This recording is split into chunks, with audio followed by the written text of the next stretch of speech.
Sampurasun, wilujeng patepangdi sareng simkuring Ipan Prankiri Tonga dina acara Warta Sunda dinten Senin kaping 22 Februari 2002 hiji.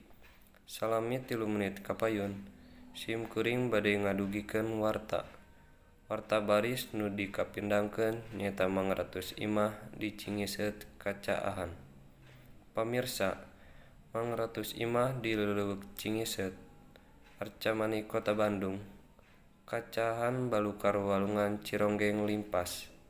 Ti poe Salasa sore kamari tepi ka poe Rebo isuk-isuk. Eta caah masih ngeueum sawatara imah warga. Antukna warga teu bisa ka mamana. Dumeh eta jalan diblokir keneh ku panghalang tina kai jeung dreum. Tepi ka poe Rebo isuk-isuk, caah masih ngeueum sawatara imah warga. Sanajan kitu, caah mimiti ngorotan tepi ka 30 cm. Satutas patugas Dinas Bina Warga Kota Bandung nyedot eta cai caah make mesin kompa. Najan caina ngorotan, kagiatan warga di Leuleuk Cingiseut Kota Bandung masih kateuk.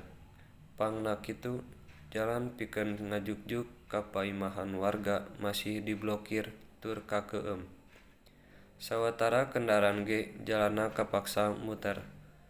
Tur dipahing ngalalar ka paimahan nu masih keneh kacaahan. Sawatara warga nu imahna geus teu kakeueum, mimiti marisihan imah katut harta bendana. Warga Cingiseut Arcamani Kota Bandung mihareup pamarentah sagancang ngayakeun normalisasi walungan Cironggeng nu kiwari geus deet. Eta caah anu ngeueum imah warga teh dierong tina limpasna walungan Cironggeng. Samalah, tanggul walungan Cironggeng kungsi rempak 2 kali. Caah anu ngeueum mangratus imah warga di Cingiseut Arcamani Kota Bandung mimiti narajang ti poe malem Rebo. Balukar walungan Cironggeng limpas satu tas hujan gede nu narajang ka eta leuleuk. Mung sakitu nu dipikahatur ku simkuring. Wilujeng patepang deui dina warta anu bakal dongkap. Simkuring pamit ngundurkeun diri. Hatur nuhun. Urip Sunda.